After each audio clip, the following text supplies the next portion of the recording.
ഞാനാ ഒന്ന് മറിക്കാം.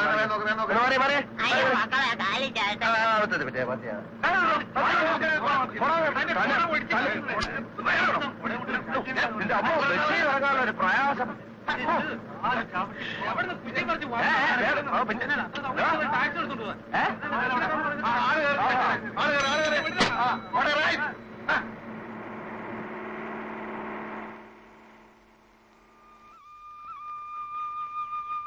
ഗോപാലകൃഷ്ണ, എന്തൊക്കെയാണ്ടോ ഈ കേൾക്കുന്നത്?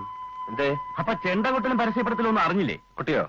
കുട്ടി നാട്ടിലാകെ നടന്നു കുട്ടി. കൊട്ടട്ടെ, അതിനെന്താ? കേസും കുണ്ടാവണ്ടിയൊക്കെ ധാരാളം ഉണ്ടാറുണ്ട്. പക്ഷെ ഈ മാതിരി കൊട്ടലും പാടലും ഒക്കെ ആദ്യമായിട്ടാ കാണുന്നത്. ആ, വിവരമുള്ള ഒരു കേസ് നടത്തിയ നാട്ടുകാർക്ക് അങ്ങനെ പുതിയ കലാപരിപാടികൾ കാണാനൊക്കും. എന്റെ അനന്തേട്ടാ, ഇത് സിവിൽ പ്രൊസീജിയർ അനുസരിച്ചുള്ള കേസാണ്. ചെണ്ട കൊട്ടിയോണ്ട് മാത്രം ലേലം നടക്കണമെന്നില്ല. ഇനിയാണ് നമ്മുടെ ഇഞ്ചക്ഷന്റെ വരവ്.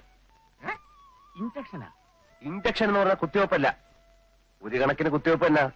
Temporary injection, violation of injection. എന്താ ശിക്ഷ എന്നറിയാം? ആ, അറസ്റ്റും ലോക്കപ്പും. വിധിയുടെ മസ്തൻ ഇരുമ്പഴി എണ്ണും. നീ പറയണമെന്ന് എനിക്ക് മനസ്സിലാവണില്ല. മനസ്സിലാവില്ലല്ലോ, എന്റെ വക്കീലിന് മനസ്സിലായില്ല. തത്തെ പഠിപ്പിക്കും പോലെ പറഞ്ഞു കൊടുത്താലും എന്റെ വക്കീല് മൈശേറ്റിന് മുമ്പിലെത്തുമ്പോ കവാത്ത് മറക്കും. പിന്നെ ആകെയുള്ളൊരു ഗുണം, ഭാഷ അത്യാർത്ഥിയില്ല. അല്ല, ഒരു കണക്കിന് എന്നോട് ചോദിക്കാനും പറ്റില്ലെന്ന് എഴുതിക്കോളൂ. ഞാനുമായിട്ടുള്ള സമ്പർക്കം മൂലം ഇഷ്ടൻ സിവിലിലെ ചില ഹിക്മത്തുകളൊക്കെ വശത്താക്കി. അപ്പൊ ലേലം നടക്കില്ലേ ഗോപാലകൃഷ്ണ? ഒരു യുദ്ധമാകുമ്പോ അപ്പുറത്തും ഇപ്പുറത്തും ആൾനാശം ഉണ്ടാകുന്ന സാധാരണയാ. പിന്നെ ഇതൊരു ഭംഗിയുള്ള യുദ്ധം.